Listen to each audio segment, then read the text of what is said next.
정확하게 얘기하면 이건 아니죠. 네, 복잡한 정치권 이슈를 한 칼에 정리하는 한칼 토론 시간입니다. 오늘 김경률 국민의힘 전 비대위원, 김영남 전 의원 그리고 스페셜 게스트입니다. 강성필 민주당 부대변인 나오셨습니다. 안녕하십니까? 네, 안녕하세요. 반갑습니다. 예, 반갑습니다. 예, 본격적으로 얘기가 들어갈 텐데 앞서 이제 우리 박상용 검사 후배죠. 같이 근무한 적은 없어요. 아, 나이 차이가 꽤 많이 나는군요. 네, 네. 11살 정도 나는 걸로 알고 있는데. 사실은 나이 차이보다는 기수 차이가 중요한데 이번에 처음 알게 됐어요. 언론 예. 지상을 통해서. 네. 알겠습니다. 그 남의 나이는 왜? 아니, 그냥 물은 거예요. 제가 말씀 하나 하려고 했더니 굳이 뭐 이렇게 또 후배 검사한테. 예, 알겠습니다. 네, 그럼 바로 얘기로 들어가도록 하겠습니다. 첫 번째 주제는 김부겸 전 총리입니다. 민주당 후보로 대구시장 출마를 공식 선언했습니다. 자, 어떻게 보시는지, 이번에 승산이 있다고 보는지, 먼저 민주당 얘기부터. 이거 두 분이 민주당이네. 들어볼까요? 네. 오늘 조선일보 일면을 보니까 우리가 국힘 자판기냐 예. 이런 말이 있더라고요. 기사 제목으로. 마찬가지로 전 대구 시민들이 상당히 많이 화가 나 있더라고요. 예. 제가 조금 취재를 해보니까 이 대구의 좀 청년층들 같은 경우는 아직도 윤 어게인이냐, 너무 실망스럽다라는 분위기인 거고, 이 어르신들 같은 경우는 아니 중앙당에서 좀 제대로 정리 좀 해가지고 두세 명이 나와가지고 경쟁을 하면 되지, 뭐 이렇게 다 나와가지고 또 컷오프까지 시켜가지고 이게 무슨 창피냐, 이런 부정적인 여론이 많이 있다는 걸 느꼈습니다. 그래서 저는 이번에 이 김부겸 후보가 조금 색다른 어떤 선거 전략, 그러니까 아주 겸손한 모드로 예. 과거에 이정현 지금 현재 국민의힘 공관위원장이 전남 순천 곡성에서 보여줬던 그런 캠페인을 잘 사례를 참고해가지고 겸손하게 선거를 치르면 좋은 결과가 있을 수 있겠다, 이런 생각했습니다. 먼저 그러면 또 전 국민의힘 비대위원 김경률님의 얘기를 또. 어제 이제 많이 인용하시던데 김부겸 전 총리께서 이제 말씀하신 내용 중에 대구가 국민의힘을 버려야 보수가 산다. 예. 전 이 말씀을 처음 보고서 여러 가지로 좀 고민을 했어요. 문맥이라든가 이게 앞뒤가 어떻게 된 것인지 약간 잘못 표현한 거 아니신지 했는데, 어떻게 보면 저는 속으로, 그리고 지금 이 시점에도 이거 내 맘하고 참 똑같다. 무슨 말씀이냐면, 제가 이 자리에서도 말씀드렸던 것 같은데, 국민의힘이 살아나는 유일한 방법, 혹은 뭐 보수가 살아나는 방법은 민주당이 잘해야 된다. 예. 네, 그런 말씀을 드렸었는데, 지금 상황에서 이제 김부겸 전 총리의 발언, 대구가 국민의힘을 버려야 보수가 산다. 지금 보수가 살 길은 국민의힘 버리는 수밖에 없다. 예. 그리고 오늘 계속 이 문구를 좀 고민하면서 왔는데, 이게 바로 또 대구의 민심이 아닐까. 이게 이제 김부겸 전 총리가 고민해서 한 것일 수도 있고, 당연히 김부겸 총리의 말씀이시니까, 또 한편으로는 대구의 민심들을 많이 청취하는 과정에서 이런 말을 많이 했을 것 같다, 대구 시민들이. 네.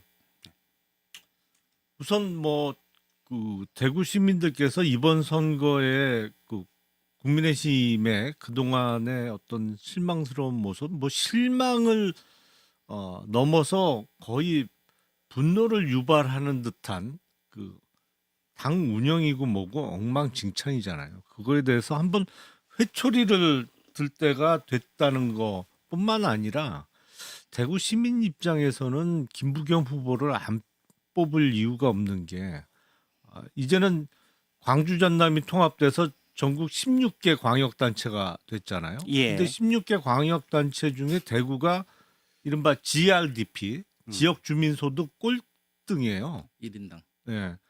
그러니까 30년째 지금 거의 꼴등이라고 하는데,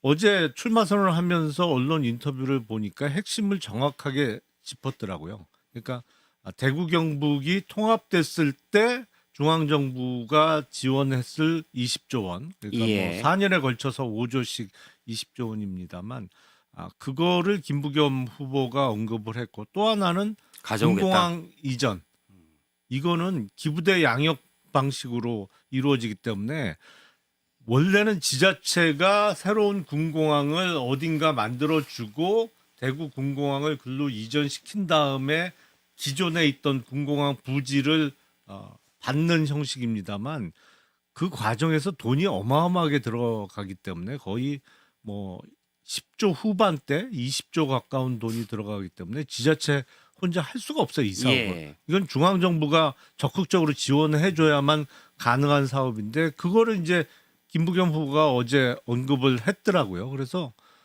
아니 그동안 30년째 이렇게 가장 그 소득이 낮은 지역으로 전락했으면 이제는 발전을 위해서 안 뽑을 이유가 없다. 안 뽑을 이유가 없다. 이렇게 생각합니다. 이게 지금 전 국민의힘 비대위원 김경률 회계사님까지 나오셨는데 이제 다 이번 대구 지방선거로 국민의힘이 정신 차려야 된다는 의미가 똑같기 때문에 김경률 회계사님은 국민의힘을 전 비대위원이니까 사랑하시죠, 보수를. 예, 사랑합니다. 예, 예. 또 이거 전제하고 가야 될 것 같아요. 네네네네. 똑같으니까. 예. 사랑하죠. 예. 그러기 위해서는 지금 회초리론 같은 거네요. 그렇죠. 그러니까 말씀해 주셨지만 제가 이제 많이 화제가 됐는데 김재원 최고위원의 소위 라방 라이브 방송을 보게 되면 이제 대구 시민들 나아가서 이제 경북 도민들의 어떤 민심을 느낄 수 있더라고요. 저는 그랬을 때 딱 두 글자가 떠오르더라고요. 그러니까 대구 시민들이 느끼는 감성, 예. 창피. 그러니까 너희도 좀 창피하다 이런 게 깔려 있는 것 같으시더라고요. 예. 알겠습니다. 국민의힘 상황 계속 얘기해 주셔가지고 지금 얘기하도록 하겠습니다. 주호영 의원과 이진숙 전 반통위원장이 컷오프 됐는데 두 분 다 선거운동을 컷오프 필요 없다. 주호영 의원 같은 경우에 가처분 신청을 냈고요. 그다음에 이진숙 위원장도 흰 옷 입고 예비 후보라는 이 뭐랄까 어깨띠를 두르고 선거운동을 하고 있습니다. 이 상황 어떻게 보시는지 이쪽 저쪽을 다 경험하신 김용남 일단 이정현 공관위원장이 너무 무리를 했어요. 죄송합니다. 예. 최소한의 절차적 정당성은 지켰어야 되는데 그런 게 없어요. 그러니까 저는 매우 드뭅니다만 공천과 관련해서도 가처분이 받아들여질 가능성이 있어 보여요. 아 그래요? 이번에. 근데 그러면 어떻게 할 거냐? 즉 국힘 지도부가 그러면 경선 참여를 시켜주겠어요? 이번에는 공관위를 열어서 회의를 하고 컷오프 또 시키겠지. 예. 그러면 주호영 의원이 두 번 연거퍼 컷오프 당하고 그 당이 어떻게 남아 있을 수 있겠어요? 그러니까 사실은 무소속 출마를 종용하는 결과가 나올 것 같고 이진숙 전 위원장은 아마 대구의 어딘가에 생길 국회의원 보궐선거를 위해서 그게 어디가 될지 모르니까 그냥 대구시장 예비 후보로 대구 전역에 선거운동을 하고 있는 거 아닌가 그렇게 보여요. 예. 뭐 예를 들면 추경호 의원이랄지 뭐 그다음에 누구죠? 최은석 최은석 의원이랄지 의원이 지역구 쪽 혹시 그렇죠. 중심으로 돌고 있는지 이런 거 좀 보면 되겠군요. 그러니까 어디가 될지 모르잖아요. 예. 그러니까 일단 대구시장 예비 후보로 그냥 대구 시민 전체를 상대로 선거운동하고 있는 거죠. 예. 아니 뭐 말씀 주셨지만 그러니까 지금 국민의힘 당내 결정에 대해서 이미 김종혁 최고위원뿐만 아니라 배현진 의원조차도 이 가처분에 대해서 법원에 인용 결정이 났지 않습니까? 징계에 대해서 네. 징계 취소 가처분 신청이 인용됐죠. 네네. 그것만으로도 사실 국민의힘의 어떤 내부 의사결정 구조에 대한 법원의 판단이 있었고 정말 이거 역시도 이제 창피한 일인데 주호영 의원 건에 대해서는 우리 김용남 의원님께서 말씀 주셨지만 대개의 분석들의 그것들이 있더라고요. 이와 같은 공천 의사결정에 법원이 판단하는 게 쉽진 않을 거다. 그렇죠. 예. 그런 말씀이 있었음에도 불구하고 일각에서는 야 이거조차 받아들여질 여지가 있다 이렇게 하는 건 정말 하나하나가 좀 국민의힘에 대한 계속 끊임없는 뭐랄까요 좀 사형 판정들 아닌가. 예, 부끄러운 줄 모르고 이런 과정이 계속되고 있네요. 일단 이제 그 대구시장 선거에 지금 무소속 후보로 나올 수 있는 이제 두 분 중에서 먼저 주호영 의원부터 얘기를 하면은 사실 주호영 의원 같은 경우는 저는 무소속 나올 수도 없고 안 나올 거고 나와서도 안 된다라고 생각하는 게 예. 제가 이제 좀 알아보니까 주호영 의원 같은 경우는 실질적으로 당내 경선하잖아요. 그러면 3등할 가능성도 매우 높았다고 해요. 왜냐하면 이분이 과거에 탈당 경력이 있기 때문에 감점을 받아야 되는데 이진숙 후보 같은 경우는 월등하게 1등이지만 추경호하고 주호영 이 두 분 같은 경우는 박빙이라고 하더라고요. 그래서 예. 감점을 받으면 3등이다. 그렇기 때문에 막상 무소속으로 1등도 아닌 사람이 나온다는 것은 명분 자체가 없다라는 라고 해서 이 국민의힘 정가에서는 사실 주호영 의원에 대해서는 그렇게 신경을 쓰고 있는 것 같지가 않아요. 다만 이 이진숙 후보가 문제인데 이분이 별의 순간을 꿈꾸고 있는 것 같아요. 그러니까 제 뇌피셜이고 이 예. 뇌피셜은 그들로부터 조금 들은 게 있는데 이진숙 후보가 지금 61년생입니다. 그러니까 한국 나이로 66세예요. 이분이 대구시장을 하고 나면 거의 70에 가깝습니다. 예. 근데 이분이 요즘 국민의힘 트렌드가 벼락 출세잖아요. 그래서 바로 대권으로 가려고 하는 그런 플랜을 가지고 있는 것 같아요. 앞서 뇌피셜이라고도 하셨고 들은 얘기가 있다고 하셨어요. 들은 얘기를 종합을 해보니까 얘기한 뇌피셜이 사람은 좀 나오더라고요. 어느 정도 신뢰할 만한 취재원입니까? 네, 아니면 그냥 그렇습니다. 동네 나름의 그 측근이더라고요. 나름의 측근. 그런데 네. 그래서 이분 같은 경우는 대구시장을 하고 바로 대권으로 도전하려고 한다는 것을 장동혁 대표 측이 좀 간파를 한 것 같아요.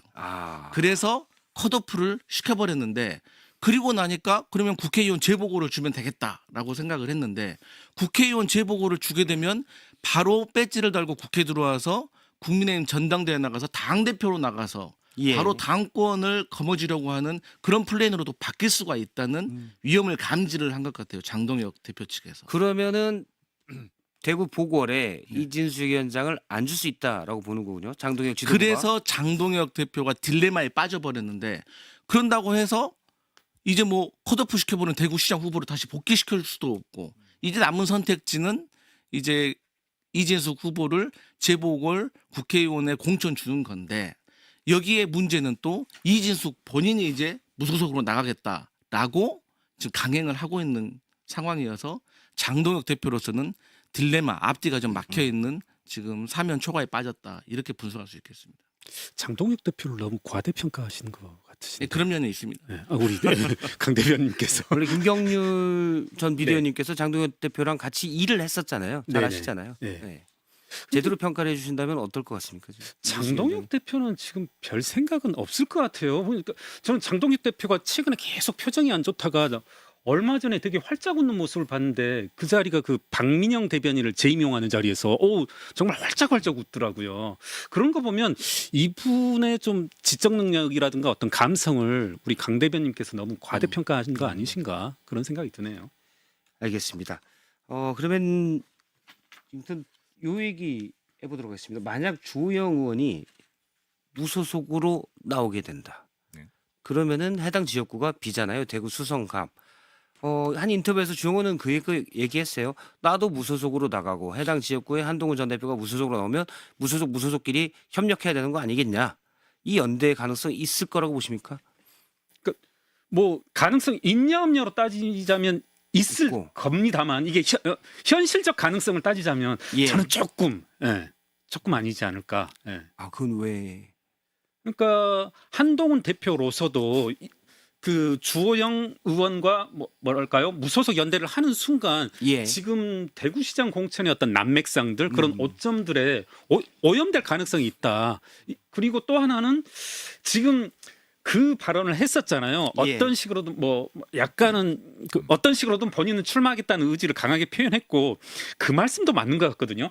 한동훈 전 대표가 어딘가에 출마하겠다고 의사표시하는 순간 이른바 당권파에서는 거기에 대해서 어마어마한 작업을 할 것 같아요. 그렇다면 저는 현실적으로 이렇게 당선 가능성이 높은 그러니까 친야 성향이 강한 대구보다는 한동훈 대표로서는 조금은 PK 쪽으로 가지 않을까 현실적으로. PK 쪽으로. 네, 제 개인적인 생각입니다. 김영남 의원님은 어떻게 보십니까? 저는 원래 주호영 의원이 웬만하면 무소속 출마를 할 생각이 없었다고 생각해요. 예. 근데 상황이 몰려서 무소속 출마를 할 수도 있을 것 같아요. 그러니까 예를 들어서 앞서 말씀드린 대로 2번 연속 컷오프를 당한다든지 이러면 그러면 무소속 출마를 하면 최종적으로 6.3 지방선거까지 그냥 무소속으로 3자 대결 그러니까 민주당 김부겸 후보 그리고 국힘의 누군가의 후보 그리고 무소속 주호영 후보 3자 대결로 끝까지 본선을 치를 거냐 저는 그 가능성보단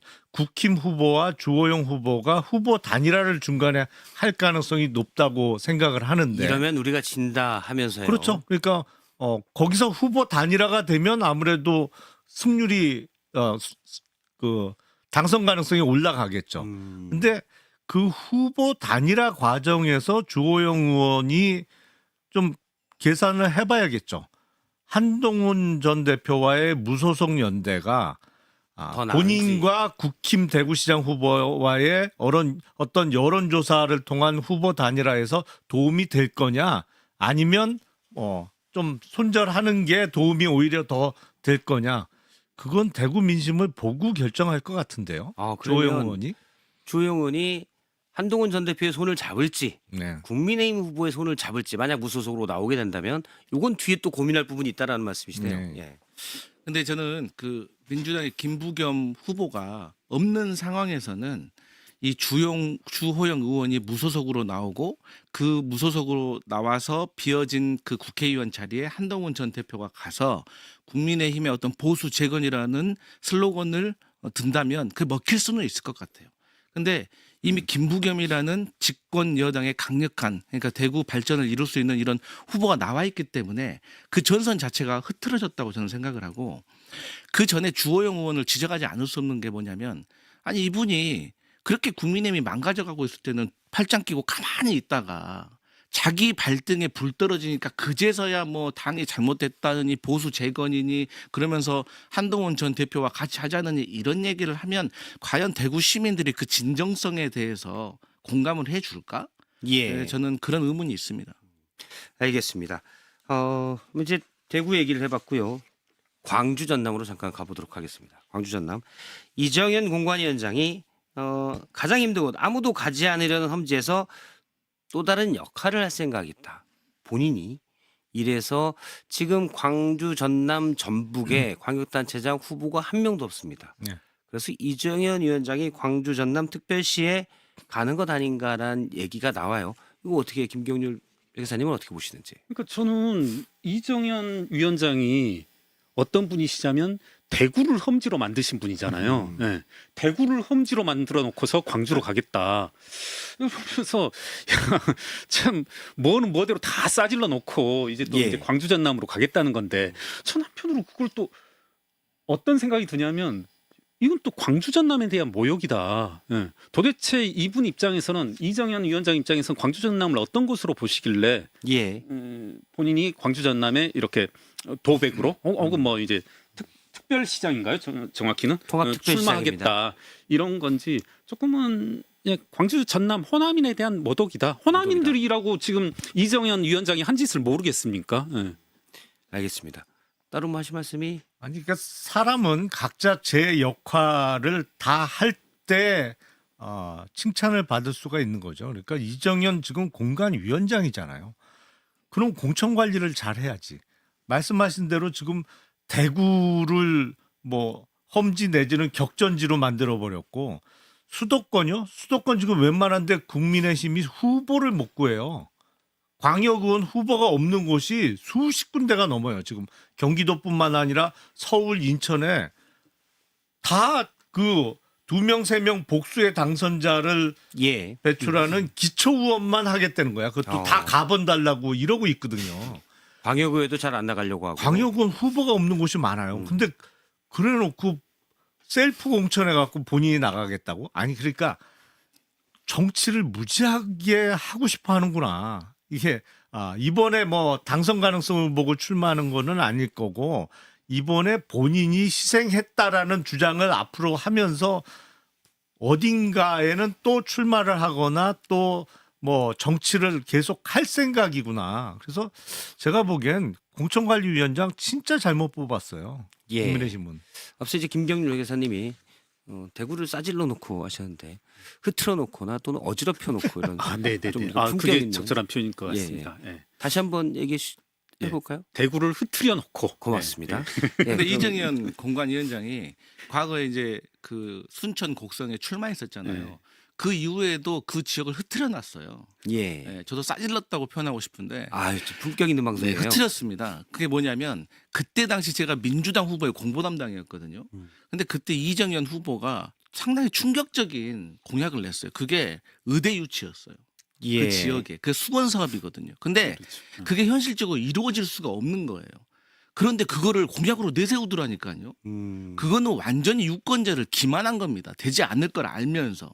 그럼에도 불구하고 예산 폭탄 떨어뜨린다, 강력한 여당의 힘, 제가 박근혜 측근 아닙니까? 이렇게 막 말하고 다니니까 그 공약은 지킬 수가 없는 거라서 저희 민주당은 할 수가 없습니다 하니까 무능력하다라는 그런 분위기가 돼버리더라고요. 예. 그런데 결국 그 공약 이정현 씨 지켰습니까? 못 지켰어요. 근데 그런 공약도 못 지키는 사람이 이제 와서 광주, 전남 통합시장 나간다? 저는 광주 시민들이 저는 심판할 거라고 생각합니다.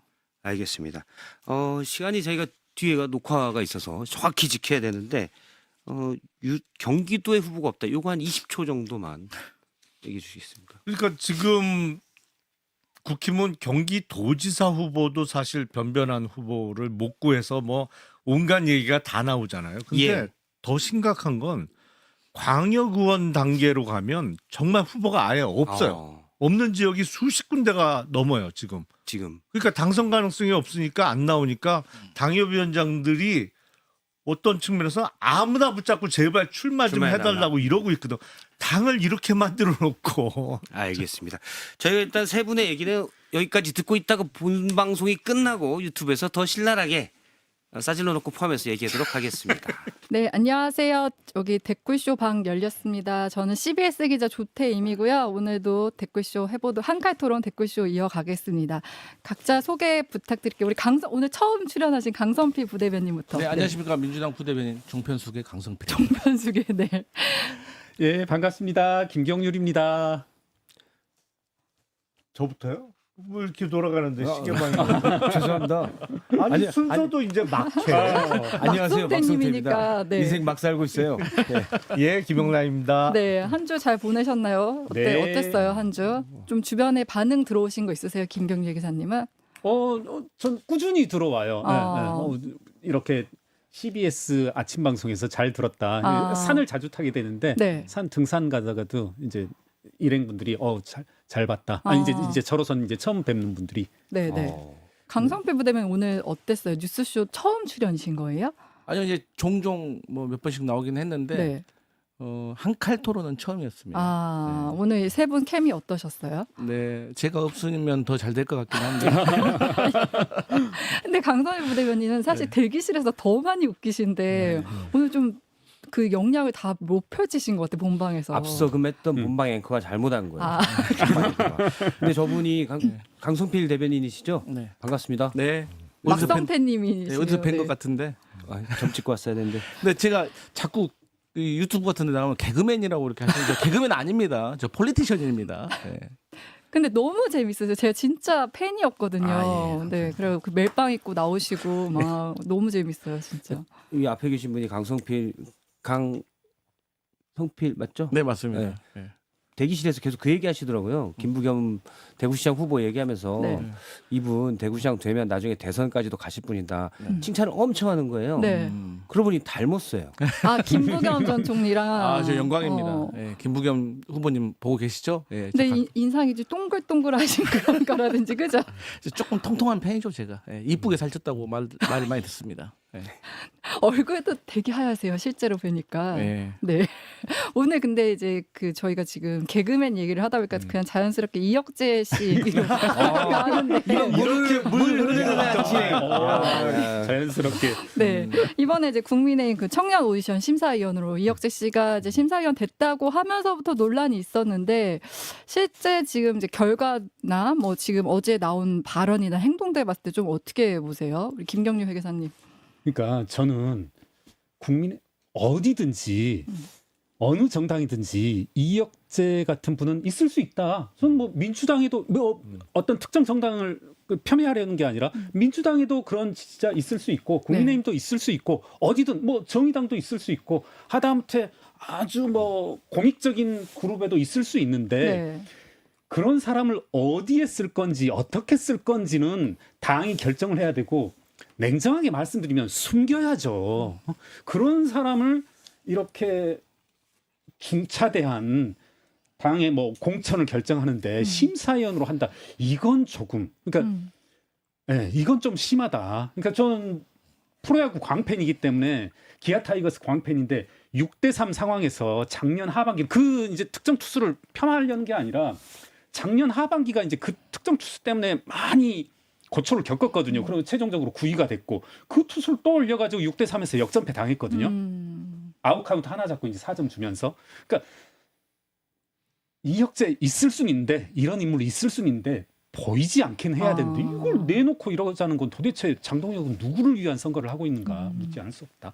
아니 저도 개그맨 출신인 거는 문제가 안 되고 뭐 이른바 불미스러운 사건, 네. 폭행 사건도 뭐 꽤 시간이 많이 지났죠. 근데 사람은 살면서 누구나 실수는 할 수 있는 건데 문제는 이혁재 씨가 12.3 내란 이후에 했던 언행들을 보면 그냥 국민의힘 지금 지도부는 윤 어게인에서 벗어날 생각이 없구나. 그냥 윤 어게인하고 계속 같이 가는 거다.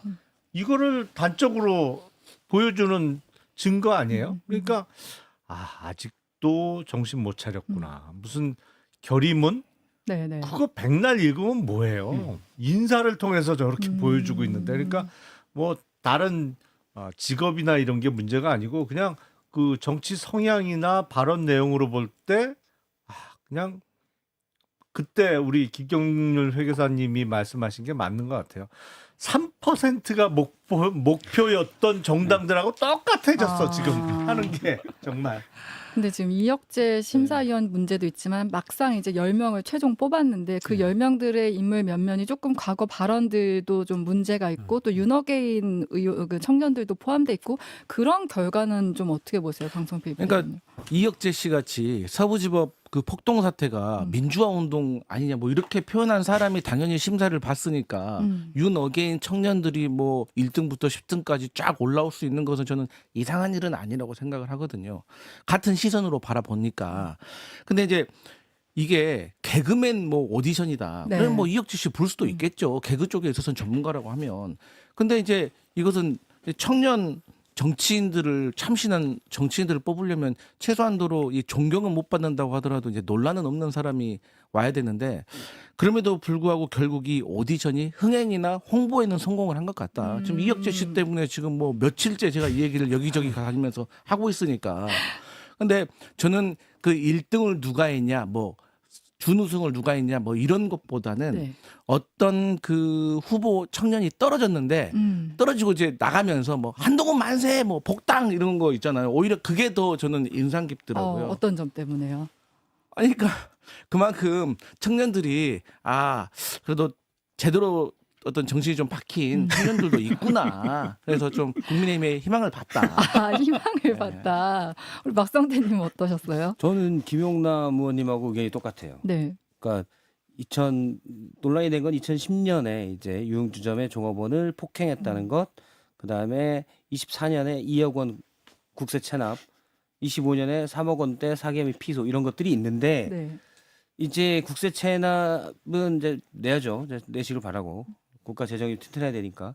그리고 사기 혐의 피소니까 일단 이건 피소니까 봐야 되고 그리고 이제 예전에 술집에서 뭐 폭행이 있었던 건 본인이 반성한다고 예전 했고 또 그걸 가지고 평생 그러고 사세요 자숙하고 이것도 좀 그렇잖아요. 그거는 저는 이혁재 씨 말도 맞다고 보는데 최근에 계속 윤어게인의 방송을 했거든요. 저도 몰랐지만 국제 TV 뭐 네. 이렇게 해가지고 뭐 그런 걸 했었어요. 그래서 그러면은 앞서 말씀하신 김용남 의원님이 말씀하신 대로 9일날 의총 결의문에 얘기했던 것은 뭐가 되냐. 이분이 후보가 아니고 심사위원이에요.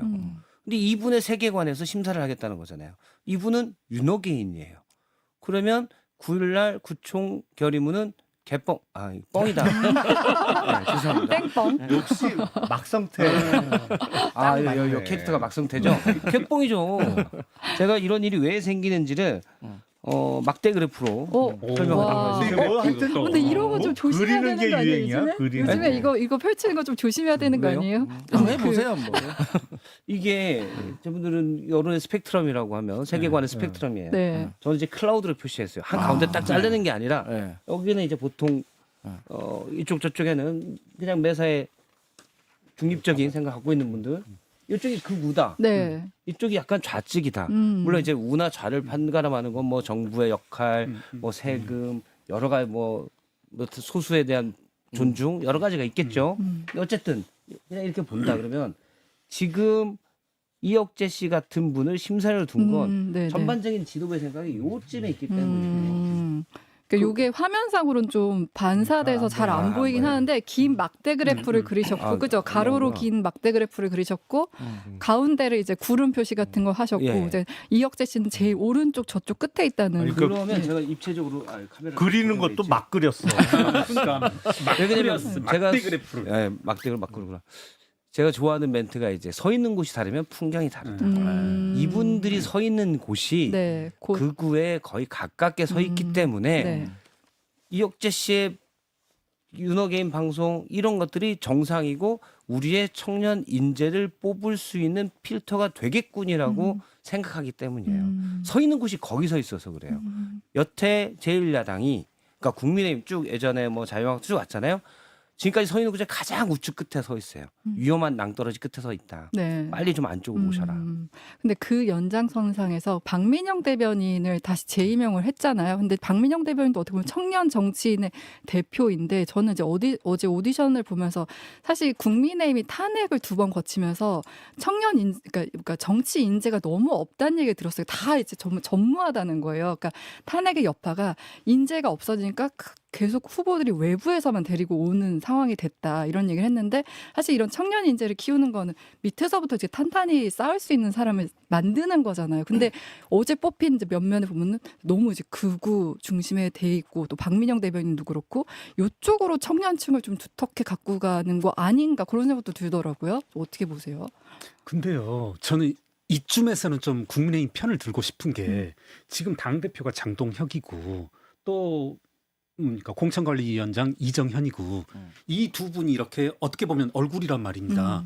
이 두 사람이 야 인재들 다 모여 하면 누가 모일까? 이거 좀 이제 국민의힘 편을 들어주는 입장에서 정상인 사람은 못 온단 말입니다. 어떻게 그런 뭐 이런 뭡니까? 편 들어주는 거 맞으세요? 아 그렇죠. 있는 그대로를 설명해 드려야 되니까. 그럼 장동혁, 이정현이 이렇게 얼굴로 해서 야 모여 해가지고 모인 사람들 중에서 10명을 뽑았을 때 이건 자연스러운 결과일 수밖에 없다. 더군다나 지금 심사위원은 이혁재 씨이고 그러니까 이건 조금 필연 아닌가. 네, 좀 이런 식으로 좀 국민의힘을 좀 두둔하고 싶습니다. 그러니까 그런 분들이 있으니까 장동혁 대표나 심사위원도 그러다 보니까 한동훈 만세를 외치고 나가는 청년은 잘리고 그렇죠. 그런 상황인 거죠. 네. 네. 다른 목소리를 못 내는 상황인 거잖아요. 그러니까 이제 어쨌든 박민영 씨 같은 경우도 당직자잖아요. 네. 당직자는 기본적으로 좀 표현의 자유가 없습니다. 근데 이제 표현의 자유가 이제 억압되면은 이제 그만둬야 되는 경우가 발생을 하거든요.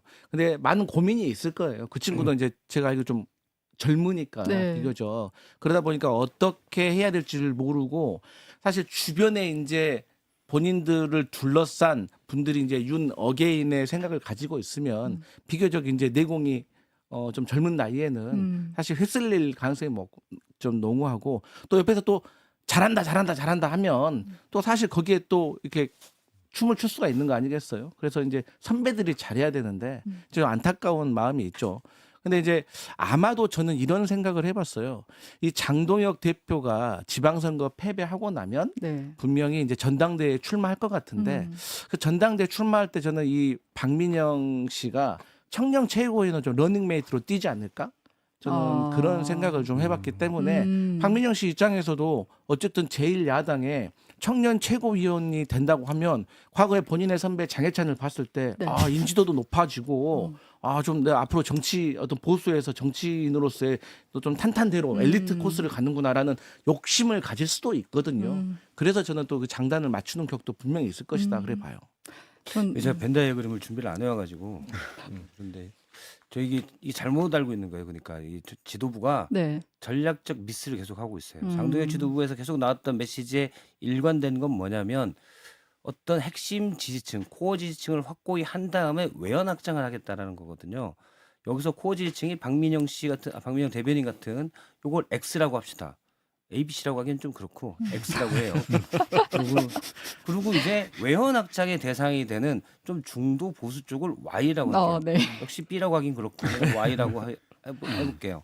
그러면 X를 확실히 하게 다음에 Y로 확장하면 네. X를 가지고 Y까지 넓힌 그래서 Z가 될 수 있는 Z는 그냥 아무 몇 수 그냥 넣었어요. 이런 거를 아마 장동혁 지도부는 생각을 하는 것 같아요. 근데 제가 예전부터 아니 저는 아니고 막성태가 예전부터 한 얘기가 있는데 이런 걸 뭐라 그러면 상보적 관계라고 그래요. 그러니까 X를 갖고 있고 Y도 갖고 있어서 전체를 아울 수 있는 서로가 서로의 부족한 부분을 보충해 줄 수 있다. 네네네. 이런 이상적인 그림을 그리고 있어요. 근데 이게 환상이에요. 왜냐? X가 있잖아요. 우리가 뭐 친구들하고 노는데 너들 성격이 더러요. 같이 놀기 싫은 거예요. 그러니까 성격 아주 나쁜 이 박민영 대변인 성격이 더럽다는 얘기가 결코 아니에요. 그냥 한 얘기로 네. 아 요거는 그냥 EFG로 할게요. E가 성격이 나빠요. 네. 그러면 성격이 나쁜 사람이 있고 성격이 좋은 사람이 있어요. 그럼 나쁜 사람이 있고 좋은 사람이 있으면 이게 상부적 관계가 되겠지 아니에요. 성격이 좋은 사람은 성격이 나쁜 사람 곁에 가기가 싫은 거예요. 그럼 빠집니다. 이걸 전문용어로 뭐라 그러냐 상충이라고 그래요. 서로 충돌하는 거예요. 물론 X는 앞서 다시 돌아가 X는 Y가 와도 상관이 없어요. 일단 내가 코하니까 Y들 와서 부색 좀 갖춰줘라고 했는데 Y는 오기가 싫은 거죠. 왜요? 네. 내가 주도하지 못해서가 아니에요. 일단 쪽팔려서 못 오는 거예요. X랑 같이가 쪽팔린 거예요. 그래서 지강동의 지도부의 생각이 애초에 틀린 게 X, Y는 상보적 관계가 아니라 상충의 관계인 거예요. 지금 광안리 김 여사님이 어디까지 가는겨? 일단 Z까지만 했습니다. 근데 네. 그게 제 경험에 의하면 틀린 전략이에요. 그러니까 장동혁 대표가 일단 코어 지지층, 핵심 지지층을 확보한 다음에 외연 확장을 한다? 적어도요. 당 대표나 대선 주자급이 되면 X는 원래 갖고 있어야 되는 거예요. 이거는 네네. 원래 갖고 있고 핵심이니까. 그렇죠. 네. 당 대표나 대선 주자급에 오른 이후에는 X를 신경 쓰면 안 돼요. 무조건 Y를 향해서 돌진하는 거야. 그게 2012년 12월에 있었던 대선을 앞두고 그때 당시 박근혜 후보가 사실은 민주당적인 공약을 엄청나게 많이 내놨어요. 네네네. 뭐 기초연금부터 시작해서 이른바 국힘의 전신인 새누리당, 뭐 한나라당에서 퍼주기라고 비난했던 걸 계속 대선 때 네. 공약을 내놨어요. 그게 왜 그러냐면 원래 본인이 갖고 있는 거는 안 흔들린다는 자신감이 있었기 때문에 막 맞아요. 중도를 향해서 달려갈 네. 수 있었던 것이거든요. 그러니까 장동혁 대표는 이게 전략적인 미스가 시작부터 생긴 거예요. 네. 당 대표가 이미 됐는데 자기가 코어 지지층을 확보해야지. 이미 늦은 거야. 그거는 원래 갖고 있었어야 되는 거예요. 아니면 새로운 Y를 개척해 갖고 본인이 거기서 다지던지 그래야 X가 보기에도 쟤는 우리가 없는 게 있네. 그래야 필요성이 생기는 거지. 네. X가 뭐 아무것도 없는 X 외에는 아무것도 없는 사람이 왜 필요해요? 그러니까 전략이 잘못된 거예요, 그건. 여기서 그 어제 이명박 전 대통령 인터뷰가 화제였잖아요. 그러니까 이런 당내 상황을 이제 이명박 전 대통령이 찝었는데 지금 뭐 보수는 참패했다 이런 얘기를 계속하면서 당이 이제 미래로 가야지 과거를 보면 안 된다 이런 얘기를 했는데 이명박 전 대통령 인터뷰에 대한 좀 소감 좀 들어볼게요. 어땠어요? 그러니까 저는 최근에 그 대구 시민들이 네. 이재명 대통령과 관련해서 평가한 게 얄밉지만 일 잘한다.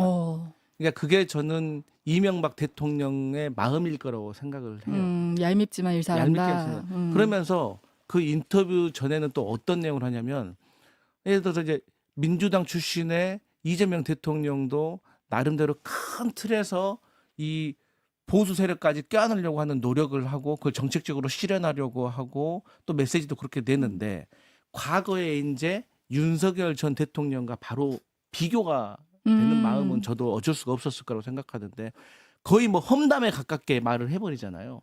만나자고 해서 뭐 인사에 대해서 좀 쓴소리를 했더니 말이 없고 와인도 입만 대길래 술 못 마시는 줄 술을 알았다. 뻥 터졌어요. 세상에 윤석열 전 대통령이 술 못 마시고 말 없다는 게 말이 됩니까?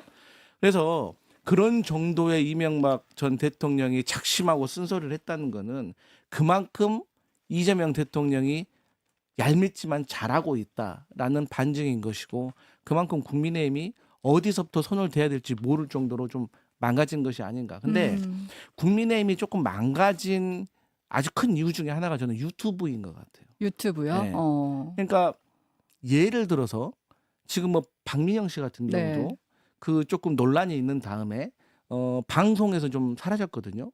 그런데 알고 보니 유튜브를 개설을 해가지고 유튜브 활동을 하는데 그 반응이 상당히 좋대요. 네. 그러다 보니까 그렇잖아요. 객관적으로 지표가 나오는 거 아니에요. 본인 입장에서는 자기를 이렇게 응원해주는 사람이 있고 후원해주는 사람이 생겼다는 거. 그러니까 장동혁 대표도 그렇기 때문에 이 고성국 씨 같은 이 보수 유튜브, 극우 유튜버들에게 기대고 또 그들이 하자는 대로 좀 따라가는, 그러니까 민심을 제대로 보지 못하는. 그래서 요즘 국민의힘이 살려면 구체적인 실행 방법 중에 하나가 이 맹물 당원이 좀 힘을 내야 된다. 지금 짠물이 너무 많다. 그러니까 침묵하고 있는 뭐 제가 거기 당원이 몇 명인지 모르겠지만 돈을 안 내는 당원들이 있을 거 아니에요. 그분들이 이제 돈을 내 가지고 책임 당원이 돼서 좀 짠물을 좀 맹물화 시켜야 된다. 이런 말까지 나오는 것이 저는 이명박 전 대통령이 봤을 때도 웬만하면 보수 출신 대통령으로서 좀 좋은 소리 해주고 싶어도 그렇게 말할 수 없는 정도에 이르렀다 그래 봐요. 김경률 회계사님 어떻게 보셨어요? 저도 어제 이렇게 SNS 반응들 보고서 좀 놀랬어요. 무슨 말씀이냐면 조금 뭐 진보적인 포지션에 있으시는 분들, 이분들이 이명박 대통령에 대해서 상당히 후한 평가를 하시더라고요. 많이.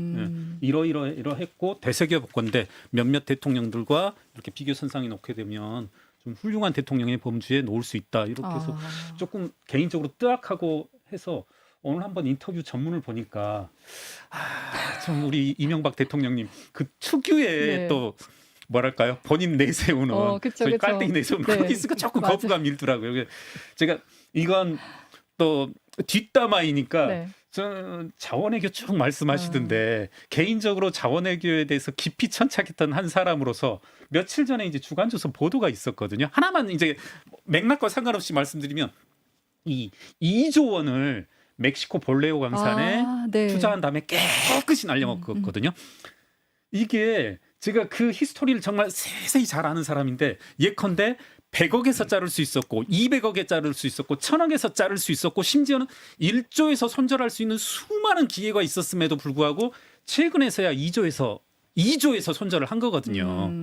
참 그런 거 보면서 조금 우리 이명박 대통령께서도 좀 많이 좋은 마음이 생기다가도 조금 그렇죠. 그러니까 이명박 전 대통령에 대해서는 여러 평가가 나와서 어제 네. 인터뷰를 놓고도 과연 이제 반성 없이 인터뷰하는 것이 맞는 것이냐에 대한 것도 있고 이제 과거 어쨌든 실용주의 노선을 네. 했던 것이 지금 재평가되는 면이 분명히 있는 것 같긴 네네네. 한데 제가 앞서 방송에서 잠깐 얘기하긴 했지만 1년 반 전에 무슨 이제 경제단체 네. 거기에 이명박 전 대통령이 기조연설자로 나왔었는데 그때 보통 원고를 미리 기자들한테 배포를 한단 말이에요. 네네. 엠바고 정해가지고 그럼 이제 미리 써놓잖아요. 근데 공백으로 이렇게 보도자료가 온 거예요. 그래서 다들 이게 뭐냐 이랬는데 대본이 없다는 거예요. 본인이 그냥 와서 네. 하겠다고 했다는 거예요. 그래서 한 시간 쉬지 않고 얘기를 하는데 제가 진짜 왜냐면 저희도 계속 치면서 지치거든요. 근데 딱 서가지고 한 시간을 하는 걸 보고서 와 대단하다 했는데 아까 방송에서 얘기했지만 그 본인 청계천부터 시작해가지고 현대 다니던 때부터 해가지고 청계천 해가지고 대통령 원전 뭐 여기까지 이제 가는데 이제 계속 앞에서 자르라고 하니까 이제 1시간 안에 끝내긴 했거든요. 근데 어제 인터뷰도 3시간 했다는 거잖아요. 그래서 체력이 대단하시구나 이런 생각이 드는데 막선태님 보통 사전에 그 키노트 할 거에 요약본이 없잖아요. 귀찮아서 못 만든 거예요. 보통은 그 경우가 많고 야 가서 뭐 내 할 일 얘기하면 되지 뭐 이렇게 하고 온 경우가 제가 너무 인생을 삐딱하게 보고 있나요? 어쨌든 그런 경우가 대부분 지나면 좀 본인 레파토리 같다는 생각도 좀 들긴 네. 했어요. 너무 무르듯이 막 1시간 얘기하시니까. 네. 근데 이제 그런 분들하고 만나면 처음에는 들을 게 많고 참 좋긴 한데 이제 2번, 3번 만나잖아요. 처음에 들었던 얘기 또 들어야 됩니다. 몇 시간씩 대부분의 경우에. 그리고 보수는 그냥 진 게 아니고 참패했다 이렇게 했는데 저는 그 부분에 있어서는 지금 국민의힘을 보수라고 칭하는 게 맞냐라는 근본적인 의문이 있어서 네. 맞나? 보수가 아닌데 지금 예를 들어서 이재명 정부 들어서 우리가 기업 거버넌스 개선 작업이나 뭐 이제 주가를 결과적으로 전쟁 터지기 전까지는 많이 상승시켰던 정책들을 꾸준하게 펼치고 있는데 사실은 그거는 제가 보기엔 보수의 영역이거든요. 예를 들어서 배당소득 분리과세 이거는 세금을 많이 줄여주는 거잖아요. 그리고 배당을 그만큼 많이 받으려면 주식을 많이 들고 있어야 되는 거잖아요. 이거는 전형적인 보수 내지는 우파 정책이거든요. 근데 그런 거에 대해서 국민의힘은 관심도 없었어요. 솔직히. 네. 계속. 그러면 이게 보수가 참패했다고 말하는 게 아닌 것 같아 나는 이게. 지금 보수는 흥하고 있어요. 이 정부 들어서. 오히려 보수주의가 추진했던 정책들. 네. 네. 그래서 나는 아니 국힘은 보수가 아닌데 국힘이 참패한 거를 보수가 참패했다라고 단정 짓는 게 조금 거기서 핀트가 어긋난 거 아닌가라는 생각이 들어요. 그러니까 저 얼마 전에 그 김영남 의원님께서 이 보수 인사를 향해 가지고 공부 좀 하세요 막 했던 말이 기억나거든요. 근데 제가 거기에 공감했던 것 중에 하나가 이 윤석열 정부는 뭐 이런 말 또 의미가 없는데 공부를 안 하고 주식에 대해서 전혀 몰라요. 그때 당시에 했던 얘기가 뭡니까? 금투세 얘기했잖아요. 금투세는요, 우리 자본 시장을 개선하는 데서 저기 아래에 있는 아젠다 중에 하나예요. 그 더 시급한 게 엄청 많거든요. 근데 그때 그 정부도 그게 마치 금투세만 해결되면 무슨 난리가 나고 주가가 바로 오를 것처럼. 그러니까 윤석열 전 대통령과 그 참모들도 이 주가 보수라고 하면서도 시장 경제에 대해서 저는 제대로 잘 알지도 못했던 것 같다. 그런 생각이 들어요. 앞서 제가 코어 지지층을 X라고 했잖아요. 네. 이게 다 제가 메타포가 깔려 있는 거예요. X예요. 그래서 X를 쓰신 거예요. 코어 네. 지지층을 5 정도로 가져야 돼요. 5 정도로 가지고 X는 X해야 되는데 거기에 얽매여 있어요. 그러니까 말씀하신 대로 보수가 아니고 네. 부정선거 그다음에 뭐죠 어떤 그 이민에 대한 그런 뭐 소수자에 대한 뭐 혐오 이런 걸 가지고 하는 게 됐어요. 그러니까 극우 일부 여기가 코어가 되면 안 되고 여기는 그냥 배척하는데 이분들은 어차피 갈 데가 없어서 투표할 땐 여기다 줄을 대요. 숟가락을 얹게 돼 있어요. 근데 지금 국민의힘 문제는 그거를 X를 코어 지지층으로 갖고 있기 때문에 그러니까 부끄럽죠. 그러니까 외연이 부끄러워서 같이 하기 싫은 거예요. 5 정도로 와야 이 외연 확장도 훨씬 쉬워지고 이런데 X에 지금 발목을 잡혀 있다. 저도 두 분 말씀에 전적으로 동의하고, 그러니까 약간 우리 김용남 의원님께서 말씀하셨던 것에 덧붙이자면 과거 박근혜 대통령이 말한 X와 이제 우리 공통의 화제가 되는 지금 언급이 되고 있는 X는 좀 다르지 않나. 굳이 비유하자면 극 X. 네.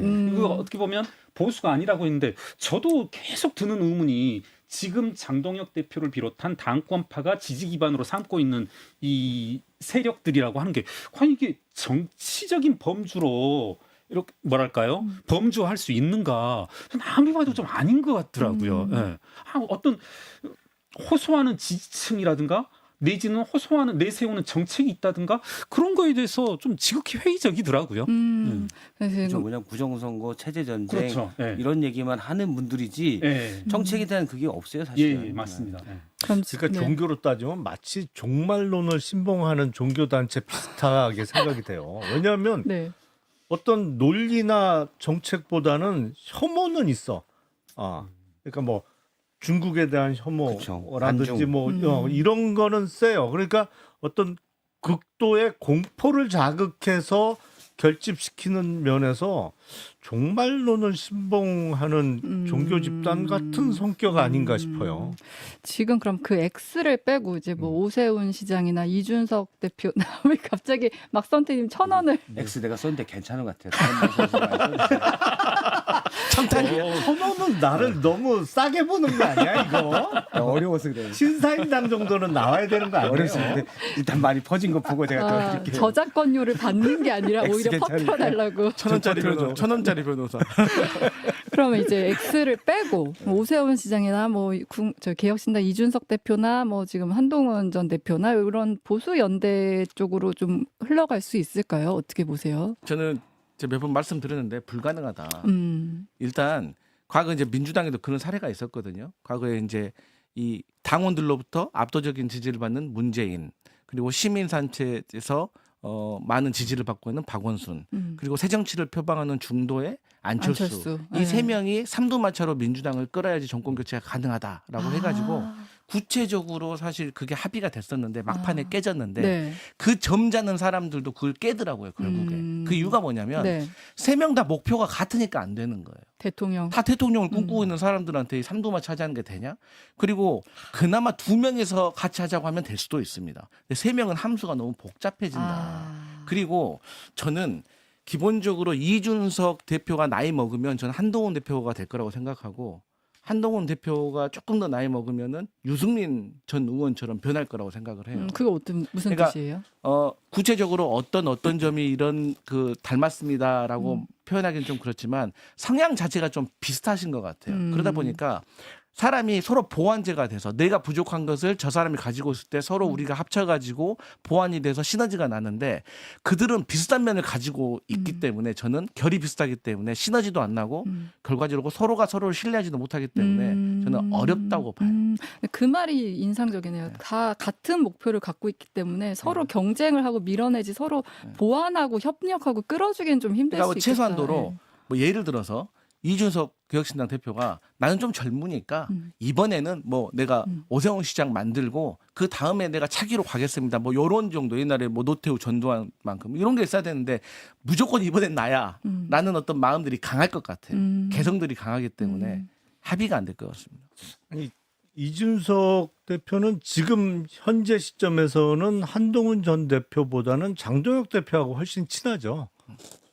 친하기도 하고 그 메시지도 자주 네. 주고받는 것으로 최근에 또 알고 만나고. 있어요. 최근에도 만났네요. 네. 네. 그래서 이준석 대표는 자기보다 연배가 20살 이상 차이 나는 사람들하고는 잘 지내요.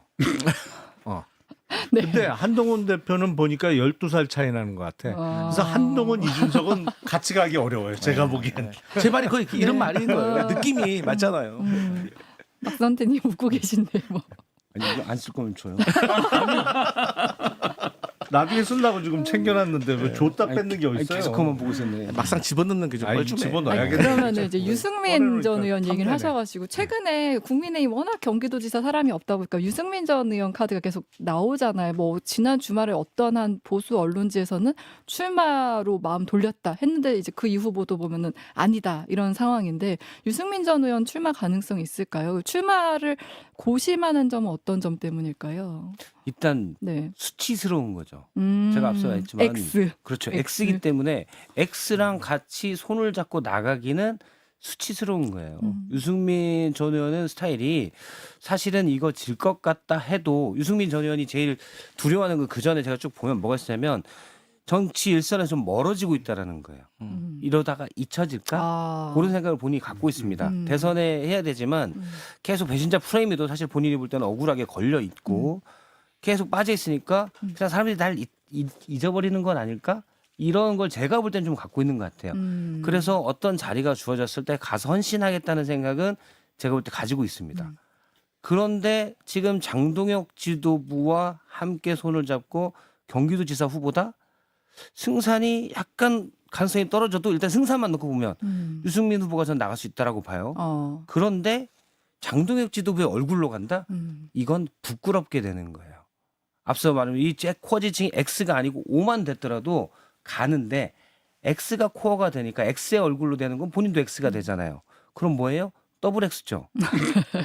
그러니까 부끄럽게서 못 가는 거예요. 부끄러워서 못 간다. 김경일 막상태님은 대사님. 네. 이제 X론에 꽂혔고 저는 또 지금 계속 말씀들을 들으면서 아 이분들이 다 내 의견을 따라가고 있다 이런 생각을 하고 있거든요. 그러니까 지금 그러니까 저도 그런 생각이 들어요. 유승민 전 의원 입장에서 지금 장동혁 대표 체제에서 과연 가겠는가? 그러니까 장동혁 대표가 어떤 조금이라도 장동혁 대표 색채가 있더라도 다른 색채들을 좀 포용하는 그런 조금의 모습이 있다라면 들어갈 수 있지만 계속 어떻게 보면 극단적인 윤 어게인 세력이잖아요.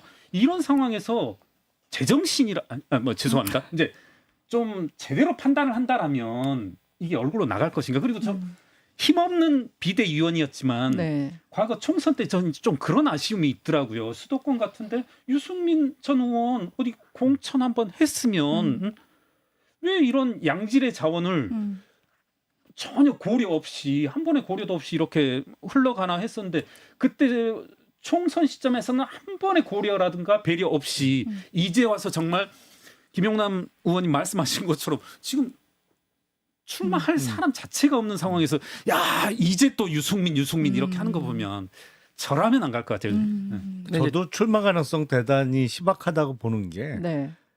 국힘에서 유승민 전 대표 이름이 왜 나왔어요? 지금 대구에서 사고 쳐놓고 네. 아. 이게 수습이 안 되니까 경기도지사 후보를 유승민 이렇게 뭐랄까요? 사고 친 거를 어떻게 대충 무마시키려는 땔감용으로 지금 유승민 이름을 거명하고 있는 건데 네. 이렇게 장동혁, 이정현 두 사람의 사고 친 거에 소비될 필요가 없죠. 그 사고를 막기 위한 땔감으로 소비되는 거잖아요. 경기도지사. 사실은 지금 당선 가능성도 매우 희박하고 네. 저는 출마 안 할 거라고 생각해요.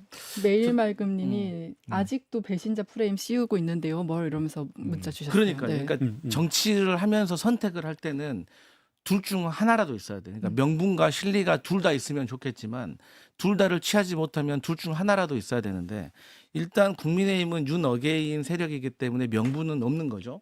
그러면 실리가 뭐가 있냐? 말씀하셨던 것처럼 유승민 전 의원이 배신자라는 프레임은 새로운 배신자들이 좀 생겨가고 있기 때문에 좀 희석될 수가 있어요. 그런데 네. 본인 그 딸 유담 씨에 대한 사법적인 리스크가 저는 이 선거하는 과정 속에서 두드러질 수가 있거든요. 제가 알기로 그 유담 씨가 근무하고 있는 학교에 벌써 압수수색 2번 들어온 걸로 알고 있고 제가 국민의힘 인사로부터 들었는데 이 문제가 상당히 심각하기 때문에 유승민 전 의원이 출마하지 못할 거다라고 하더라고요.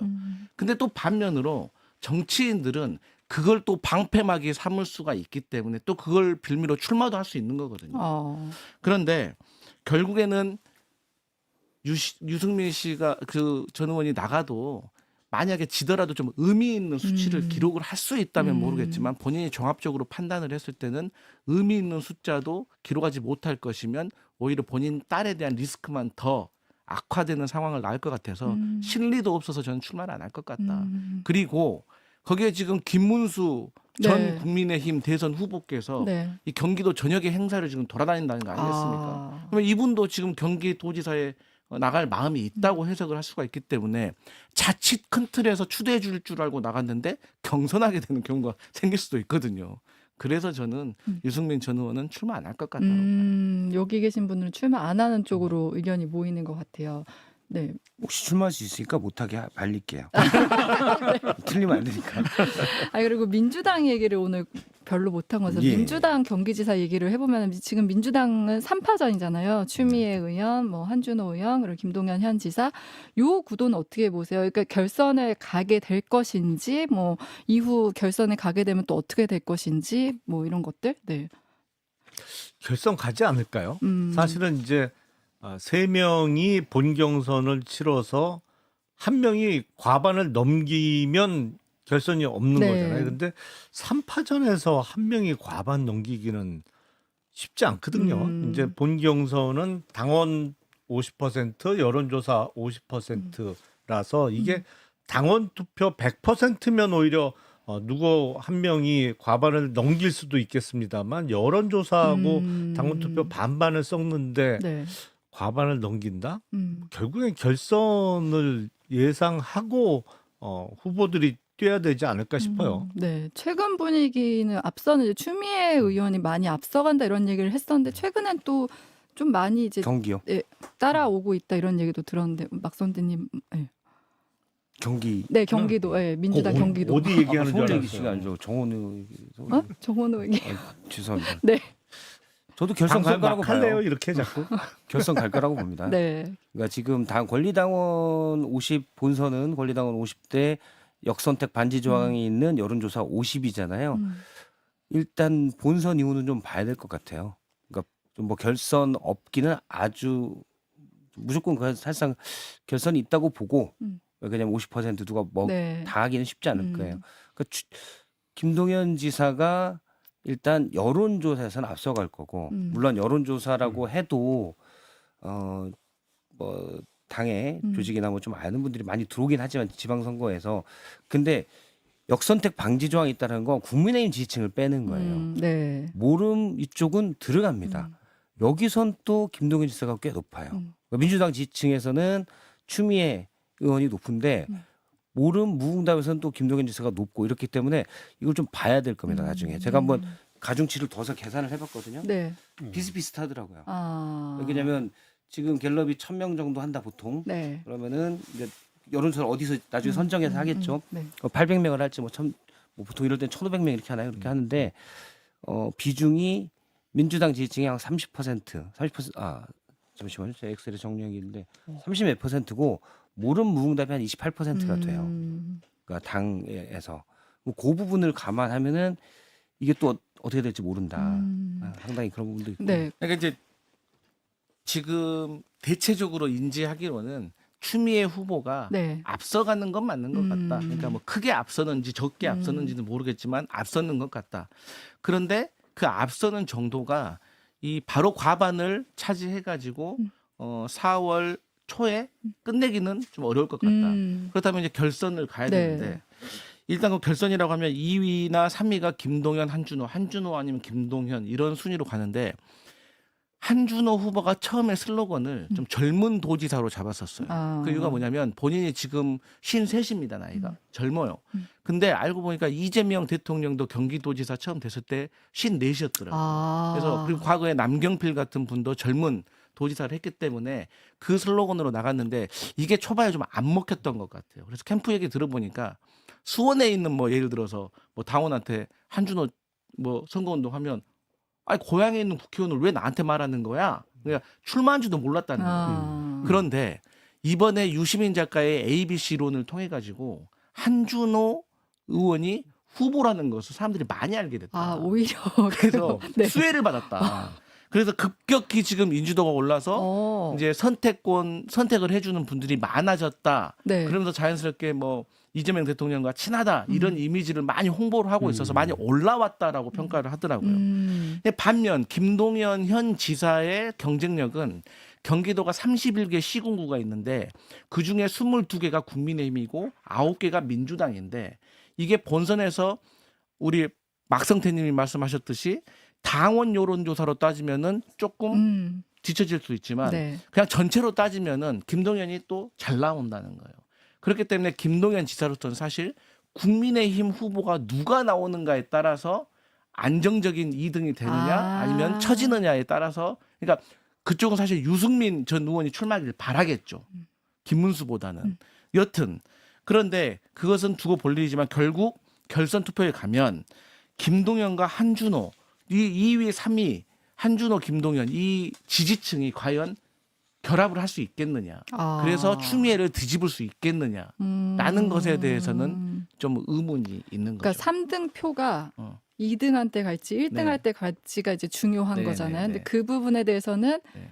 각 후보간 이제 화학적 결합은 좀 어려울 거다 그렇죠. 이렇게 보시는 거예요. 그러니까 저는 장동혁, 이정현 이 쌍두마차가 참 잘하고 있는 것 중에 하나가 선거 이슈들을 다 이렇게 끌어들이고 있다. 저는 지금 경기지사 후보 민주당 경기지사 후보의 동향들을 솔직히 말씀드리면 이 자리에서 거의 처음 듣다시피 하는데 어떤 희망적인 것을 느끼냐면 보수의 어머니 추미애 의원이 보수의 만약에 네, 네. 다들 그렇게 부르시니까 어. 추미애 의원이 민주당 후보로 되면은 국민의힘에서 상당히 희망적인 그리고 여러 후보들이 나설 수 있지 않을까. 제가 왜 이게 근거 없이 하는 얘기가 아니라 지난 총선 때 추미애 의원이 이제 상대방이 이용 전 네, 의원이었단 말입니다. 맞습니다. 저는 개인적으로는 이용 전 의원 하면 찐 친윤이어서 상당히 고전할 거고 이건 보나마나한 선거다 이런 식으로 개인적으로 생각을 했거든요. 네. 그러니까 그때 당시 총선 시점에서 윤석열 대통령에 대한 상당히 이제 거부감이 있었던 시점이니까.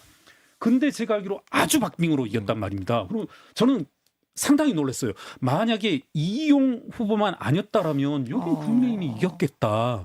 네, 전 그런 생각을 했었고 그런 측면에서 본다라면 만약에 추미애 의원이 경기도지사 후보로 민주당에서 출마하신다면 국민의힘에서 여러 가지 상당한 희망을 가질 수 있고 좀 판을 흔들 만한 변수가 되지 않을까 이런 희망적인 네. 지난 같습니다. 총선에서는 추미애 의원이 그 이용 의원이 그 운동권 출신이라 좀 고전한 거 아닐까요? 거의 운동권 출신이잖아. 네. 운동부 아니에요? 국가대표인데 네. 뭐 더한 운동권이 어딨어. 근데 원래 하남이 좀 보수색이 강한 곳 아니에요? 그래서 추미애 대표가 그런 나와서 걸로 그나마 알고 있습니다. 하남 조금, 갑. 예. 그랬던 걸로 기억하는데 막선태님은 좀 졸리신 제가 것 아까- 같은데. 아니 아까 제가 조사한 거 네. 이게 이제 중부일보가 엠브레인 퍼블릭에 의뢰해서 23일 날 발표한 조사거든요. 전화 면접 800명 조사한 거. 이제 전체적인 여론조사는 김동연 34, 추미애 24, 한준호 14 이렇게 나왔는데 네. 민주당 지지층만 놓고 보면 김동연 34, 추미애 40, 한동훈 20. 아. 근데 민주당 지지층이 800명 중에 387명이에요. 이게 약 반절 정도가 되는 거죠. 근데 여기에 이것만 갖고 하는 게 아니라 이제 여론조사 때는 모름이 같이 들어가요. 그 모름이 230명 정도 되니까 요거는 그러면 얼마예요? 한 30%가 좀 안 되게 들어가는 거죠. 그러면은 여기서는 김동연 39, 추미애 9 이렇게 돼요. 아. 그러니까 전체 비중으로 따지면은 약 그 4대 2.5 정도. 모름도 들어가는데 네. 이 모름에서는 또 있기 때문에 그래서 제가 가중치를 둬서 계산을 해봤더니 일단 여론조사가 되는 거죠. 이거는 이게 전체 본선에서 50%에 해당되는 여론조사인데 김동연 32.5, 추미애 28.4 이렇게 되더라고요. 그러니까 약간 비슷하게 일단 그 중부일보 한 걸 가지고만 네. 해보니까 네. 자세한 내용은 중앙선거조사심의를 참조하시면 되는데 근데 이제 경험칙에 의하면 그 지금 그 여론조사를 실시한 언론 기관이 경기도에 있는 지역 언론이잖아요. 예. 지역 언론은 현직 단체장에 대한 분명히 바이어스가 많이 껴요. 희한하게 그렇더라고. 그 지역 언론사에서 돌린 여론조사는 항상 지금 있는 현직 단체장이 항상 높게 나오는 바이어스가 심해요. 그래서 그건 좀 감안해야 돼요. 네. 근데 이거 제가 말씀드린 건 여론조사가 그렇다는 거고 앞에 권리당원은 아마 추미애 후보가 훨씬 유리하겠죠. 그래서 근데 판이 그 정도인 것 같다. 네. 추미애 후보에 대해서 이제 보수 염원이라고 하셨잖아요. 예, 참고로 요즘은 이제 중도 보수 염원이다. 이렇게 정정을 하겠습니다. 네, 그리고 민주당 서울시장 선거 얘기를 좀 짧게 해볼게요. 서울시장 선거 저번 주에 우리 김준일 평론가 안부 물으시는 분들 많으셨는데 지금 한 일주일 동안 이제 어디 가셔가지고 당분간 뉴스쇼에 이제 한칼도는 강성필 대변인이 네. 다음 주까지 나오시는 네. 거고요. 네. 근데 김준일 평론가 지난주에 지금 그러니까 국민의힘이 어쩌다 보니 노이즈 마케팅으로 주목도가 높은데 민주당 서울시장 선거 너무 주목도가 낮다 이런 얘기를 하긴 했었거든요. 근데 지금 민주당 서울시장 오늘 또 토론회가 있는 것 같더라고요. 그러니까 정원호 후보, 박주민, 전현희 전현희 의원 이렇게인데 지금 정원호 후보에 대한 좀 공세가 좀 집중되는 것 같고 한데 좀 요 상황들 어떻게 보세요? 마지막에 좀 박주민 의원이 좀 많이 치고 올라올지 아니면 정원호 후보로 좀 갈지 좀 어떻게 보세요?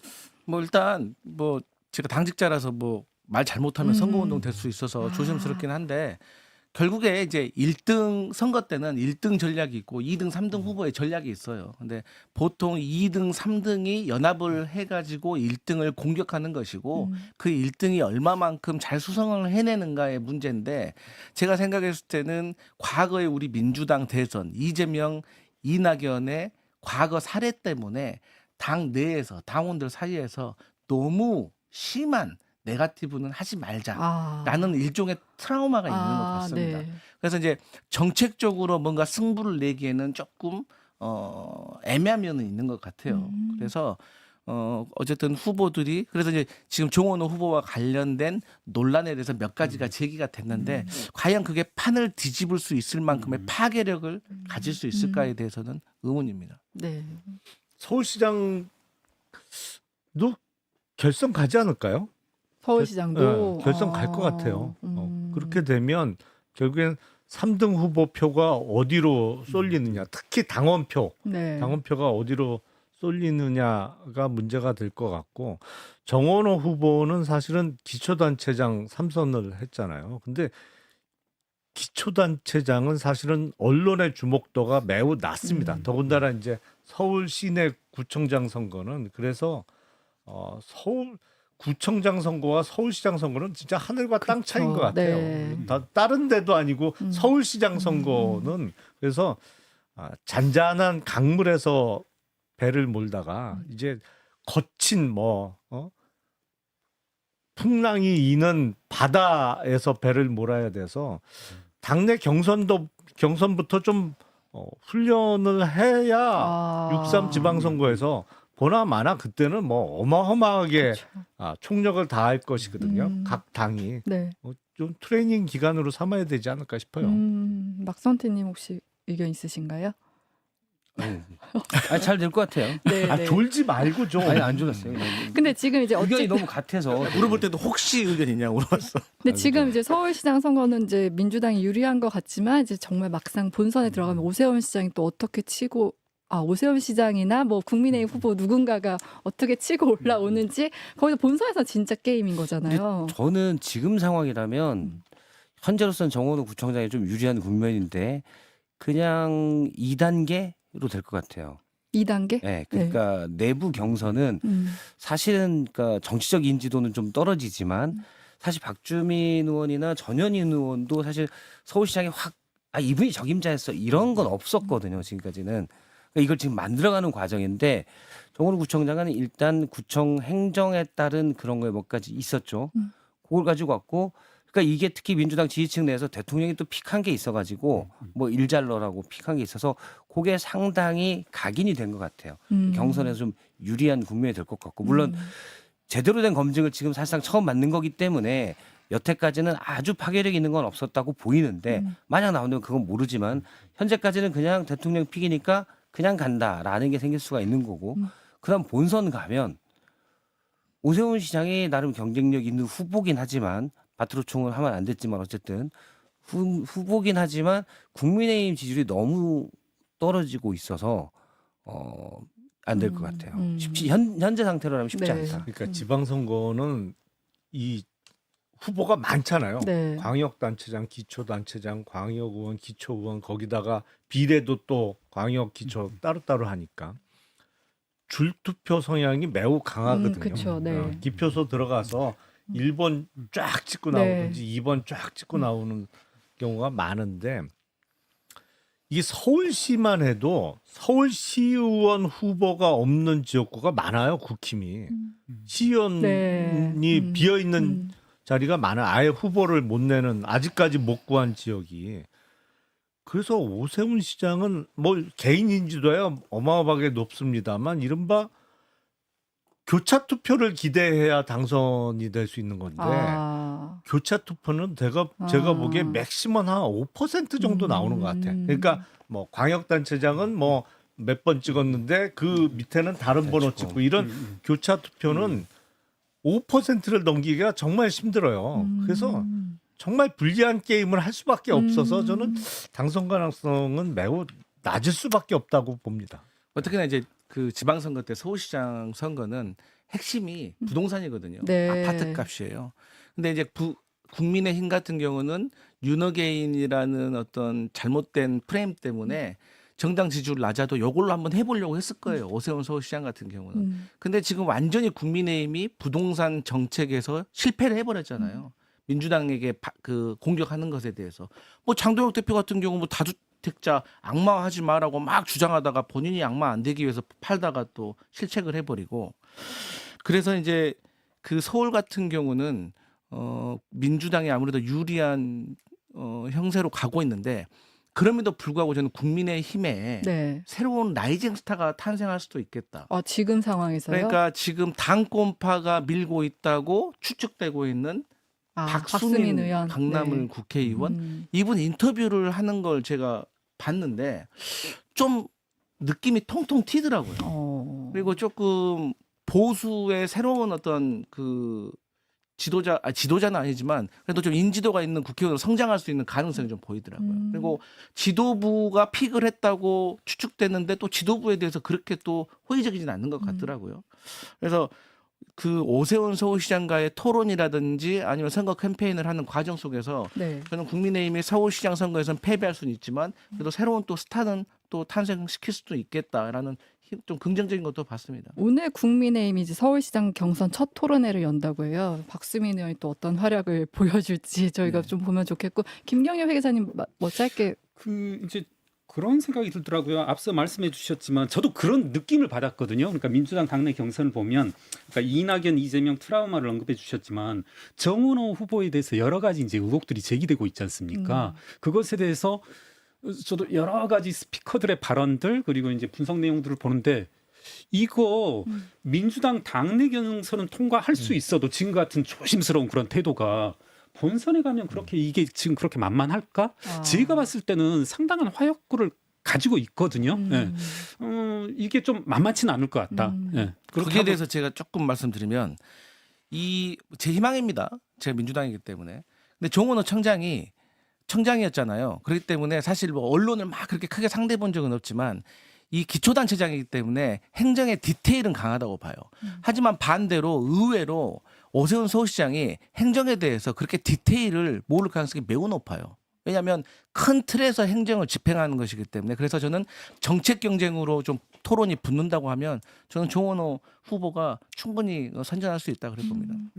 네. 우리나라 후보 간 토론회에서 정책 중심의 토론회가 있었나요?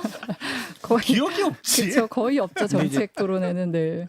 오세훈 그 정원호 후보에 대한 이제 의혹 제기가 예를 들어서 뭐 모업체 후원금을 낸 사람들이 수의 계약을 성동구청이랑 했다 이런 것들이잖아요. 근데 그거를 이제 다른 사람은 모르겠는데 오세훈 시장이 막 대놓고 제기하기에는 조금 애매해요. 이미 이제 스폰서 김한정 씨가 이제 후원금 김한정 씨의 3천만 원이 있기 때문에 물론 오세훈 시장은 전혀 사실과 다르다고 주장하고 있고 그래서 이걸 얘기하기는 조금 애매한 그런 상황일 것 같아요. 네, 오늘 시간이 거의 다 돼가지고 여기서 이제 마무리를 슬슬 하려고 하는데 혹시 댓글 이렇게 한 분씩 좀 뽑아주시면 좋을 것 같아요. 오늘 근데 막성태님 아까 제가 적어놨는데 오늘 멍성태 아니냐고. 그래서 어떤 분은 박성태님 아침 일찍 나오시느라 너무 피곤하시죠 이런 이제 걱정의 댓글들도 오늘 많았습니다. 네. 아니 아침 일찍 하면 매일 나오는데요. 네. 잠이 계속 줄고 있어가지고. 네. 저는 한 분 뽑으면 되죠. 네. 써니 대시 B9V 님 드리겠습니다. 써니 대시 네. B9 B9V. B9 네. B9V 네. 그리고 또 그 강성필 부대변님 오늘 저는 네. 건강 달리미님. 어. 네, 이분이 좀 충격적인 이 댓글을 달아주셨습니다. 어떤 댓글이요? 강성필이 이혁재와 장해찬을 믹스해 놓은 것 같아요. 그렇게 보니까 또 그렇네요. 그러네. 김부겸 전 총리에서 많이 하락했습니다. 아, 근데 오늘 강성필님 개그맨이란 댓글도 되게 많았어요. 다시 말씀드리는데 개그맨 아닙니다. 네, 폴리티션입니다. 네. 그리고 또 이제 우리 김병규 회계사님. 저는 저랑 아픔을 함께 해주신 귀요미 남매님, 예, 기아, 저번 주도 짱나는데. 네. 야, 그리고 저 천사 V9D님, 김경규 회계사님 질문이 있는데 우리 아들이 수학 잘하려면 어떻게 해야 되는지 알려주세요. 어떻게 해야 되나요? 그냥 예스복스 철저히 뭐 이런 거. 제가 수학을 잘 못하는데 어떻게 조언을 해드릴 수 있겠습니까? 네. 네. 질문은 좀 고마우신데 제가 수학을 잘 못해서 답변을 못 드린 점 죄송합니다. 예. 네. 그리고 회계사 아니세요? 회계사와 수학은 좀 상관이 많이 상관이 없어요. 상관없어요? 숫자를 다루는 거 아니에요? 이러면 또 거짓말이고 상관은 있습니다. 근데 제가 남을 이렇게 가르칠 그런 아니다. 건 아니어서. 네, 우리 막성태님, 저는 마초님이요. 마초님, 네. 아니야 그 기억이 났었는데 뭐 있었는데 잠시만요. 제가 그래님이 막성태 캐릭터 잘 잡았어요 이렇게 문자 주셔가지고 그래님 오늘 커피 쿠폰 드리겠습니다. 알겠습니다. 네. 저도 아까 마초님 드린다고 그랬는데 마초님이 뭐 했냐면요. 마초님 성태형 나도 1,000원 줘요. 마초님 그 1,000원은 김용남 전 의원님이 카카오페이로 보내실 겁니다. 마초님한테. 내 돈 쉽게 네. 가져갈 수 있을 줄 알았어요? 다시 1,000원 줘. 1,000원 보낼게. 네, 선물에 당첨되신 분은 저기 지금 자막 나가는 곳으로 메일 보내주시면은 저희가 커피 쿠폰 선물로 드리겠습니다. 오늘 또 저 시간 가는지 모르고 얘기 나눴던 것 같은데 오늘 강성필 부대변인 너무 감사하고요. 또 다음 주에 또 뵙겠습니다. 그리고 알겠습니다. 다른 분들도 다 오늘 너무너무 수고하셨어요. 아까 어떤 분께서 예의 바른 분들이 나와서 토론해 주니까 너무 좋다고 이런 문자도 주셨거든요. 해피님이셨나 그랬던 것 같은데 그래서 좀 저희는 막가는 컨셉인데 너무 예의 바르겠어요. 더 막 가야 돼요. 더 막 가야. 껌 씻고 마음 네, 이러고 우리 DNA 속일 수가 없었어. 알겠습니다. 오늘은 여기까지 할게요. 오늘도 네. 청취해 주시고 봐주셔서 감사합니다. 감사합니다.